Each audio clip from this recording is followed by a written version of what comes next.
pakiramdam ko, matagal po tayo na hindi nagkita. Okay. So, alala na po si Deaconess Maria. 1 week. 1 week. So, anyways po, today is the day where we receive a new word mula po sa Panginoon. Tama po ba? This is the time where we have to confirm yung kasagutan po ng Diyos sa loob po ng isa pong linggo. Di po ba last week, yun po yung last time na katanggap po tayo the start, the process, and the end of the eternal answer. So I really pray po na throughout those 3 weeks po na tumanggap po kayo ng sunod-sunod po na same messages po, ay makita niyo po yung fulfillment po or yung flow po mismo ng mensahe po na yun. So from our message po, sobrang napaka-simple at napakadali lang po ng mensahe po natin today. Yung topic po natin, as you can see sa pamphlet po ninyo, ang spiritual view daw po ng mga anak ng Diyos. Ano po bang ibig sabihin po ng spiritual view? From the word Deuteronomy chapter 32, verse 10 po. So, di po ba, tayo po ay nakakaranas po ng mga iba't iba pong sitwasyon. And based po sa nararanasan po natin, tayo po ay nakakaramdam minsan ng kahinaan ng loob, tayo po ay nadidismaya. So, it depends po sa sitwasyon po na ating nararanasan. But children of God must have or must possess this spiritual view in every situation po. How you will see your problem. How you will see yung mga crisis po or yung mga not good situation na nakapaligid po sa inyo. So, children of God must possess ito pong spiritual view sa inyo. How you will see proper problem po. And how you will see proper answer with those problems po. Kaya po, binasa po natin from Deuteronomy chapter 32 verse 10. Therefore, ano pong kailangan po natin gawin? Therefore, have the assurance po na ang Diyos, kahit nasaan ka mang sitwasyon, lagi po niya kayong inaalagaan. God is always taking care of you. So from our intro po, ano po yung dapat po nating malaman? You know po, napakaraming stumbling block po sa dinaraanan po natin. Alam niyo po pag sinabing stumbling block, sa Tagalog po parang katitisuran po natin. Di po ba? So, si Satanas po, lagi po siyang gumagawa po ng stumbling block po para po sa ating mga anak po ng Diyos. Di po ba? And what are the stumbling block po na ginagawa po ni Satanas? Makikita po natin, Satan even use our family. Yung hindi po natin magagandang sitwasyon. Sa madali pong salita, si Satanas po, He will try to let you see yung ano lang yung reality nyo. Hindi papakita ni Satanas sa inyo na, oh, anak ka ng Diyos. No, Satan will never do that po. Satan will never tell you or Satan will never remind you that you are a child of God. Why? Because Satan is a father of lies. He is our true enemy po, according po sa Bible. What are the works of Satan? Si Satanas po, siya po, he destroys, he kills, and he steals people's lives po. Therefore, Satan makes our reality na ating stumbling block po. Kaya po, dahil tayo po ay mga anak ng Diyos, there's a lot of times na yung stumbling block po natin ay, it makes us suffer a lot po. Like for example, we see our problems po, problema ko to. Kapag nakita natin yung reality ng buhay natin, mahina ako. So Satan will make those things po na katitisuran po ninyo. But, ano po yung sinabi po sa, ano po yung lagi pong sinasabi po sa atin ng gospel? God gave us the gospel by grace po. Ano po ang ibinigay po sa atin ng Diyos na solusyon? Sinabi po sa Jesucristo, Jesus Christ died on the cross po in John 19:30. In John 19:30, Jesus said, everything is finished. Amen. Do not focus on your reality. Do not focus na kayo ay mahina po. Huwag niyong ituon yung pansin ninyo sa kung ano yung kalagayan ninyo. That is Satan 100% strategy po. Yes, you are weak. Yes, you don't have money. I don't have money. All of us, we don't have money. But those are realities. Pero ang pinaka-importante po, what are your spiritual reality? What is your current address right now? I am not talking about your home address, but I'm talking about your spiritual current address po. What is your spiritual current address right now? You are a child of God. Jesus finished everything on the cross po. Therefore, sinabi niya po, yes, this is your reality. But sabi ni Jesus, I finish it all. Mahina ka, may kahinaan ka, may problema ka sa iyong kalusugan. Sabi ni Jesus, I finished everything po. Lahat tinapos ko na, sabi po ni Jesucristo. That's why, Jesus, by dying on the cross po, ano po yung ibinigay niya sa atin? By dying on the cross, He gave us this gospel. How did you receive gospel po? How did you receive salvation? Because it is the grace of God. Dahil po sa habag po ng Diyos. Kaya po, just remember this po. Yes, this is my reality. Ito ang reality ko, pero, you know po, this reality, give natin sa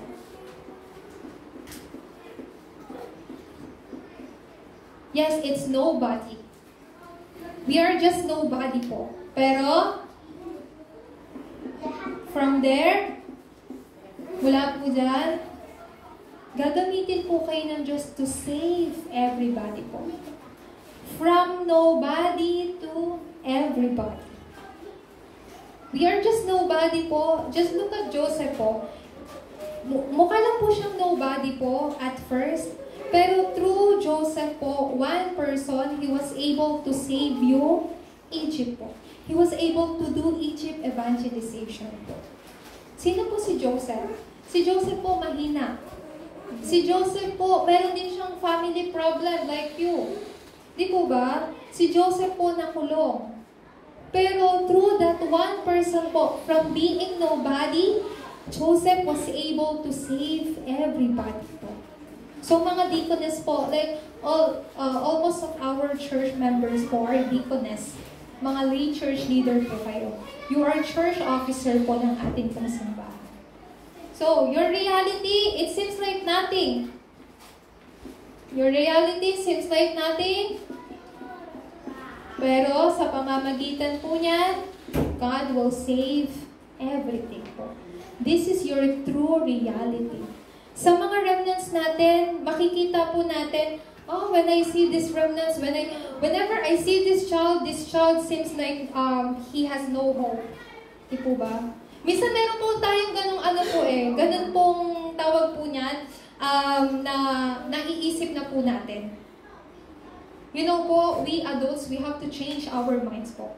Sabi, minsan pag tinitingnan po natin yung mga bata, yung batang to wala ng pag-asa yan, makulit kasi yan eh. Sorry to say this po I really heard this many times po. Yung batang to wala ng pag-asa yan. Like for example, among our remnants, yes, they are very makulit. Yes po. Si Pastora Sheila din po, I also got stressed because of them. Pero you know po, remnants are remnants. Remnants are God's remnants. Di po ba? They are our church remnants po. So we adults, we have to change our minds po. Kasi there's a lot of not good imprints po na na-imprint na po sa atin before pa.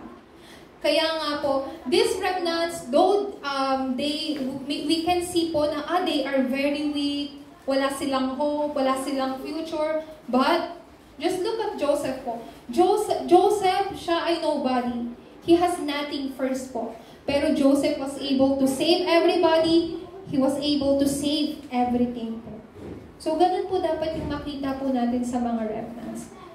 So, I really want you to challenge yourself po na whenever you see our remnants po, please see them with the love of God po. Please see them with the love of Christ po. Do not just see them na makulit or just, yung parang yun lang sila. No po. Please see them po na meron pong kinabukasan sa loob po ng mabuting balita. Bakit po? God has prepared, because through this stumbling block po, meron po accurate and perfect plan po ang Diyos sa bawat isa. Ano pong klaseng perfectong plano po sa akin? God has accurate and perfect plan. Pag sinabi po natin accurate, it's 100%. It's perfect po. It's perfect. Anong klaseng plano yung ibinigay, yung sa akin na ibinigay ng Diyos? Who am I first? Sino ba ako? Yes, you are a child of God. You are also remnant. Pero let's use yung medyo deep words po. You are called na mga pilgrim. Pag sinabi pong mga pilgrim, kayo po ay manlalakbay dito po sa mundo. What else po? You are not just a child of God, you are not just a pilgrim, pero you are people of the covenant. People of the covenant. Pag sinabi mong people of the covenant, you are people inside of God's covenant. Whose covenant? God's covenant. Di po ba? So, this is your eternal identity po. Therefore, how can I able to see the accurate and perfect plan ng Panginoon sa akin? Sa akin. There is one thing we must do po. Always. Sabi po ng pastor po nung Wednesday, worship is not just it is not one of part of your life po. Hindi lang siya parte ng buhay mo, pero it is your life po.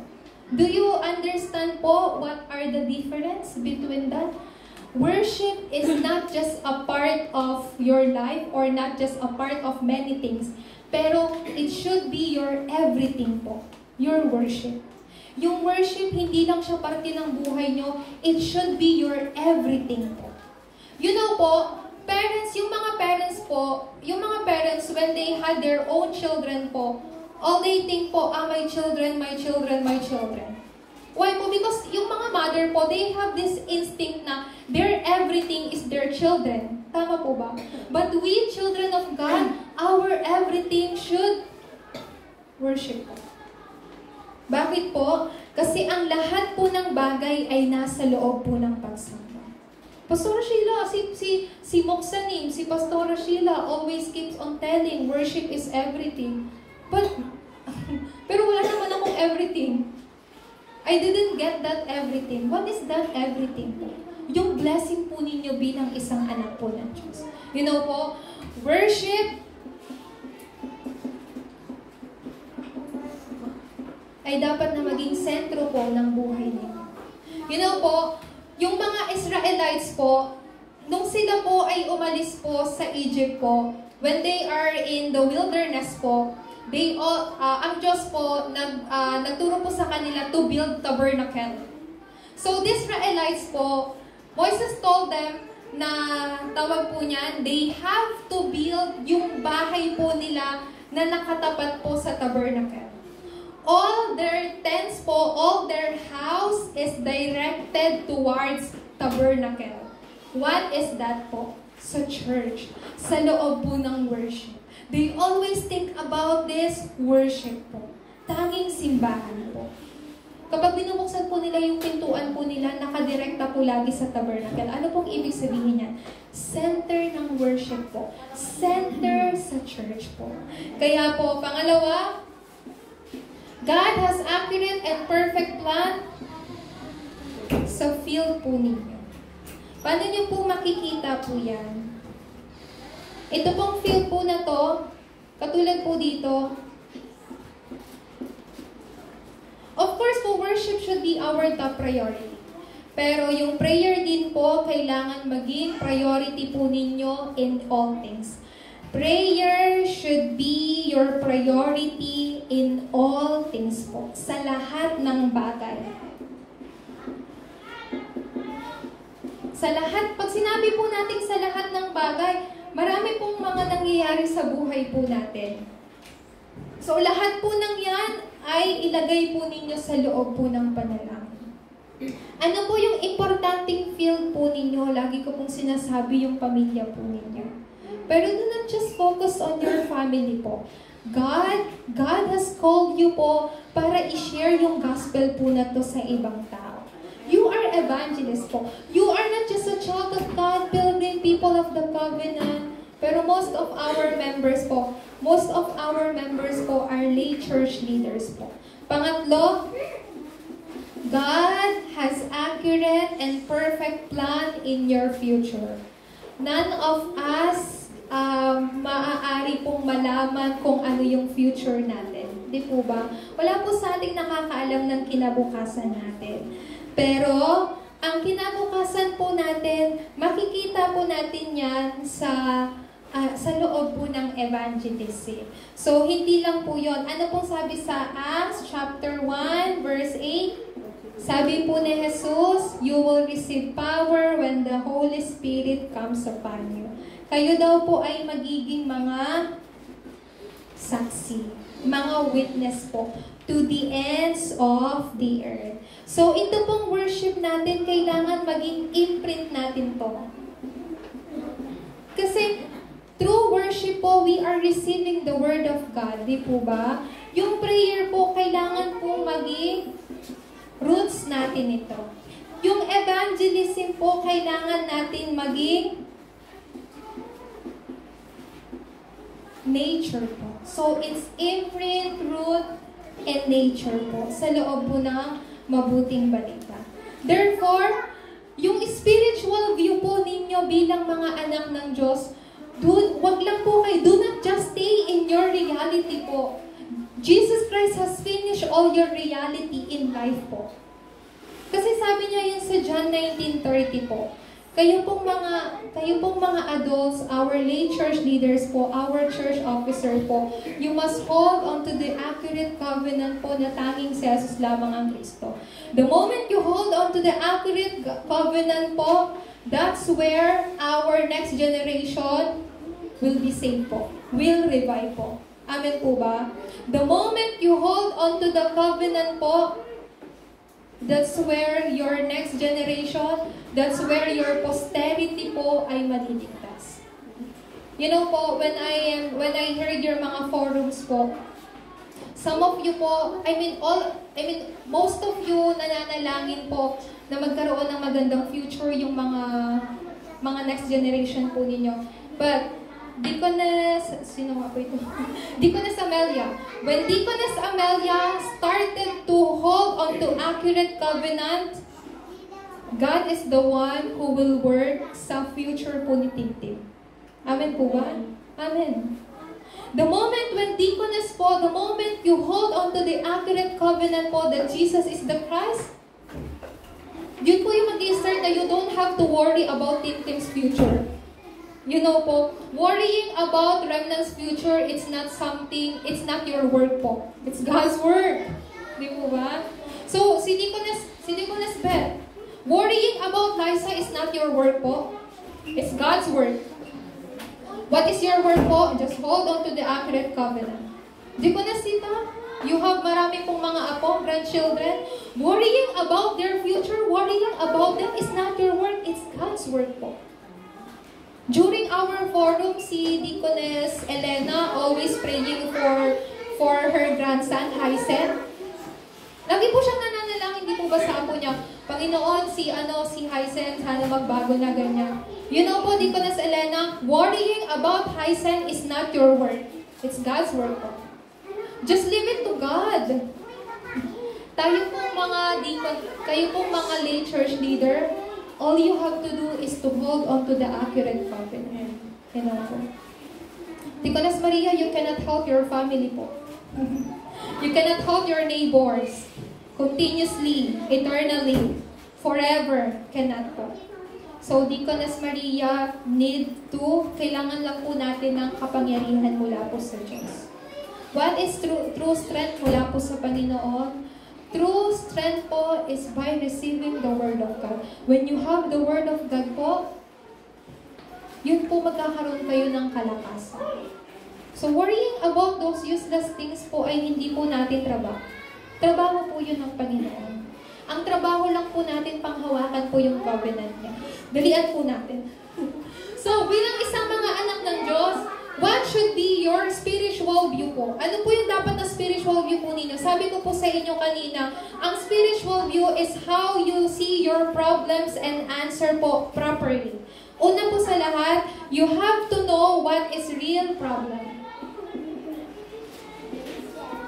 Kapag alam po ninyo what is real problem, you will know what is real solution. Tama po ba? So these are not your problem po. Your children, your next generation, your family, your job, they are not your problems po. Jesus Christ has finished it all. Yung worries po ninyo, dapat hindi na po yan maging alalahanin. You have to know what is real problem. What is real problem of mankind? Fundamental problem. We always talk about this, tama po ba? Pangunahing problema. Ano po ba yung pangunahing problema po ng tao? Ang mga tao po ay nahulog po sa pandaraya po ni Satanas. Dahil ang tao ay nahulog sa pandaraya po ni Satanas, ang lahat po ng tao ay naging self-centered. Dahil po ang tao ay naging self-centered po, so, naturally po na ang tao ay naging sentro po, saan po? Sa mga material na bagay. Therefore, people became centered po saan? Success. Dito lang, dapat dito lang. So, what are the fundamental problem of mankind po? These three things. Being separated from God. Lahat po ng tao ay pinanganak na merong orihinal na kasalanan. Lahat po ng tao ay pinanganak na hiwalay po sa Diyos. Lahat po ng tao ay pinanganak na being bound by Satan po. That's why you and I cannot solve this problem po sa pamagitan ng sarili nating kalakasan. That's why God gave us real solution. Lagi ko pong sinasabi po sa inyo, this is not just a real solution, pero God has given us unique solution po or unique way. It is only by Jesus Christ po. Sabi po sa John 14 verse 6, sino po sa Jesucristo? Siya ang daan, katotohanan, at ang buhay. Acts chapter 4 verse 12, salvation is found in no one else. And katulad po sa John chapter 19 verse 30, sabi na Jesucristo, ang lahat ay tapos na. Basahin po natin sa Mateo chapter 17 verse 8. Sabay-sabay po natin siyang basahin. O kung hindi naman po, pwede ko pong basahin sa bawat isang. Mateo chapter 17 verse 8 po. Nakasaad po rito, nang tumingin sila si Jesus na lamang ang kanilang nakita. Ano po yung sabi sa Mateo 17:8? Only Jesus Christ. Kasi nung nakita po ng mga disipulo ni Jesucristo, nakita po nila sino nga po ito? Si Elias pati si Moises.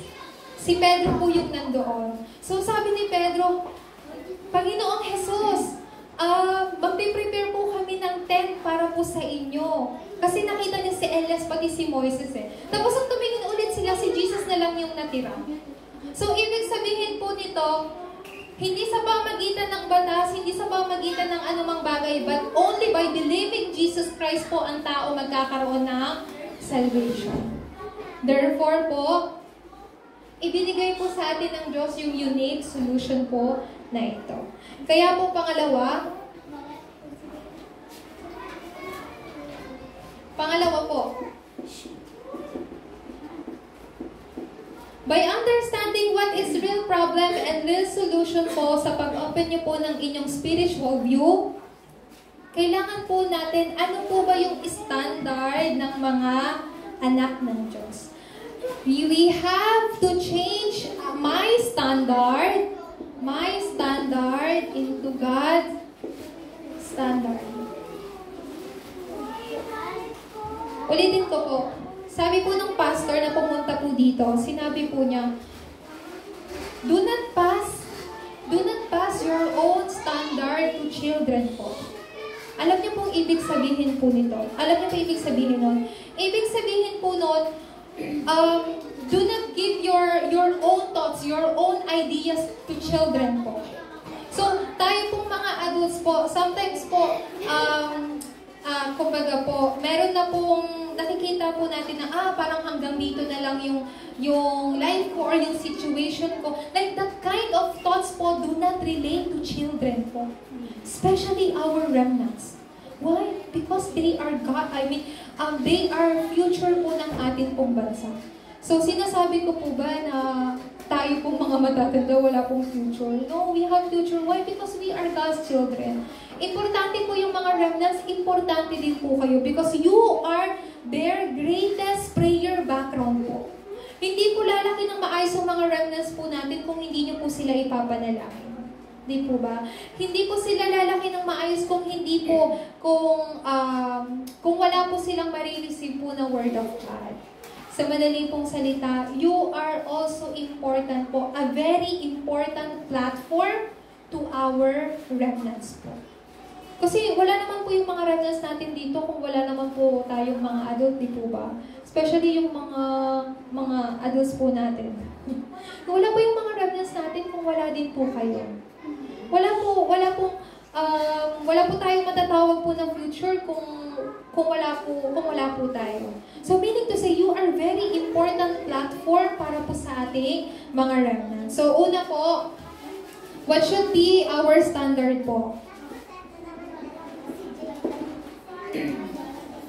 Kailangan po natin magkaroon po ng church view. Yung pagtingin po sa atin po ang simbahan. Katulad ng sinabi ko po dito, church view is our worship view.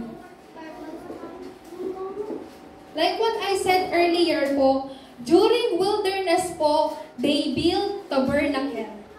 And yung surrounding po ng tabernacle po na yon, they created their house, their tent po. And when they opened their doors po, lahat po yun direkta po sa church. Lahat direkta po sa worship. So, ganun din po. Lahat ng everything po natin, your everything must be directed towards worship. Anong ibig sabihin po ni Pastora? Bring your everything sa loob po ng worship. Your thoughts, your minds, your everything, as in lahat po, bring it before God. Bring it in front of God po. That should be the church view po ng ating mga, kayo po, lalo na po kayong mga lay church leaders po. So, you know po, sa loob po ng simbahan, it is the tunnel of every blessings. Lahat po ng pagkilos po, the work of God's kingdom. At ang pinaka-importante po ay kasagutan. Pangalawang view na kailangan po natin magkaroon is financial view. Meaning to say po, our offering. You know po, ang ating pong offering po, it's a tunnel of blessing. And since hindi po magiging sapat yung oras po natin, I just want to talk about this pinaka-importanting offering po natin. We have to be faithful in our offering po. Why? Kasi lahat po ng yon ay iniaalay po natin sa Panginoon. Pinaka-importante po, be faithful in your 10 tithes po. Yung 10% po ng pera na kinikita po ninyo, you have to offer that po sa Panginoon. Kanino daw po yun? Sa Diyos po. Sabi po sa Malakay chapter 3 verse 10 po. Sa Malakay chapter 3 verse 10, sinabi po ng Panginoon, dalhin ninyo yung 10% bahagi ng inyong kita sa loob ng aking tahanan. Nang sa ganoon, yung mga pangangailangan sa aking tahanan ay mapunan natin. Anong sabi ng Diyos?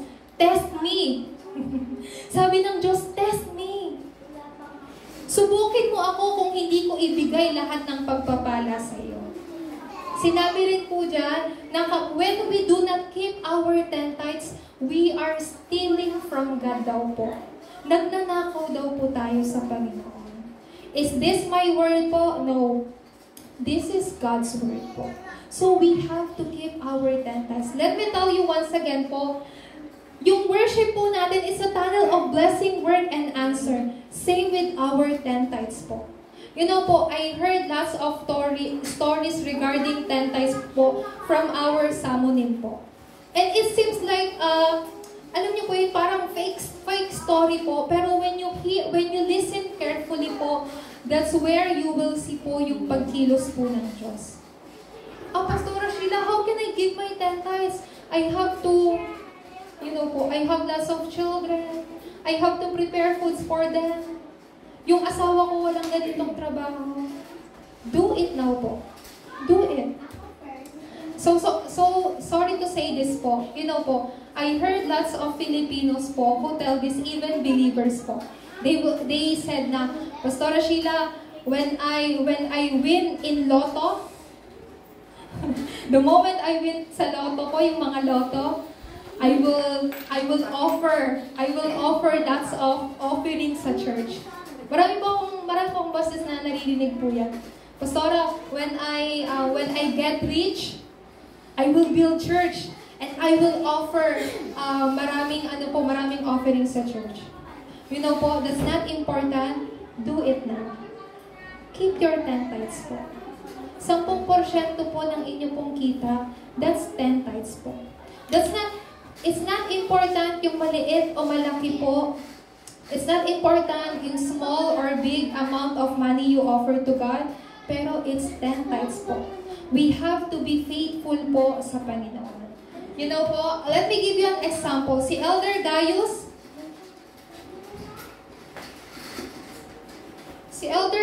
po, why he was able to support Paul po sa kanyang mission po. Why? Because si Elder Gaius po, he also received the blessing po ng economy of life. What is it again?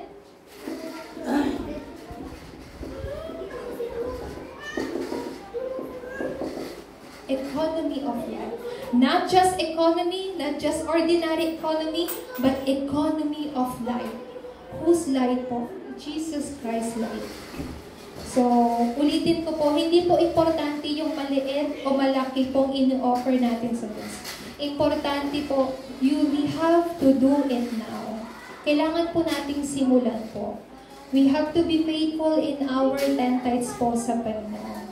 Kasi it's our basic offering po sa Diyos po. You know po, I am not just talking about money po. You know po, ang 10 tithes po natin, pinapakita po natin yung pananampalataya po natin sa Panginoon. 10 tithes po, it is showing your faith sa Panginoon. Gusto ko pong magbigay po ng verses, pero ito na lang po. Pangatlo po is,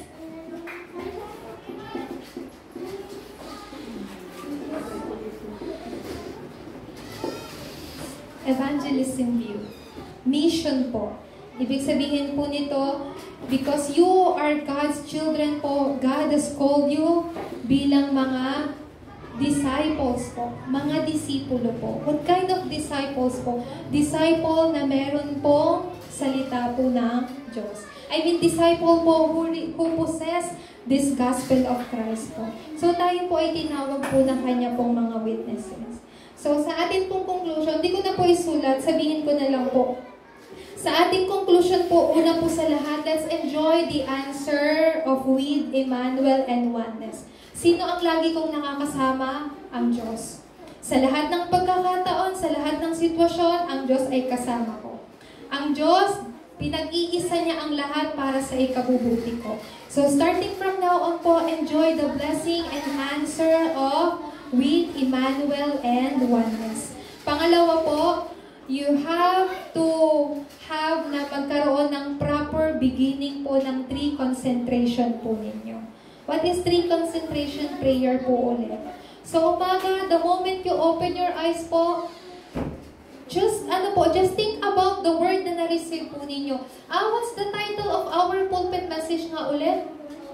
So just by doing that po, you are having meditation po. Ano nga ulit yung scripture reading na naranasan namin kanina. Ayan po. So, sa ano naman po ito, sa hapon or sa tanghali po, you meet a lot of people. Yung lahat po ng bagay na nakikita nyo, lahat ng bagay na naririnig po ninyo, lahat po yan ay ilagay po ninyo sa loob ng panalangin. Pangatlo po, sa gabi, bago kayo po matulog, once again, i-confirm po ninyo yung answer na ibinigay po sa inyo ng Panginoon. Kaya po, that's every day, every time, and every incident po, you are discovering the accurate and perfect plan po ng Panginoon. Amen po ba? Amen. So, just like in Deuteronomy 32 verse 10 po, who is guiding, who is protecting, who is taking care of you? I mean, sino po yung nag-aalaga po sa inyo? Sino yung pumoprotekta po sa inyo? Even in times of not good situation po, ang Diyos. Ang Diyos po lagi. Why? Because you are His children po. Katulad po ng pag-aalaga ninyo sa mga inyong anak, ganun rin po kayo inaalagaan po ng Diyos. More than that pa po. Kaya po, ipanalangin po natin na in every situation po, you may have this spiritual view. Makita po ninyo yung tunay na kasagutan po sa lahat po ng pagkakataon. Sa lahat po ng pagkakataon, may you always see only Jesus Christ po. So, maraming sitwasyon na dumarating po, pero you have to see everything kay Jesus Cristo. Tayo po ay manalangin. Let's pray po. Dakilang Diyos na makapangyarihan sa lahat, kami po ay nagpapasalamat po sa inyo pong pagkilos at paggawa po sa amin pong mga buhay. Lord God, starting from now on, may we see everything po sa loob po ng inyo pong gospel. May we possess this spiritual view in all things po, Panginoon, so that we won't be deceived by Satan po, Panginoon, at makita po namin yung accurate and perfect plan po ninyo sa amin pong mga buhay.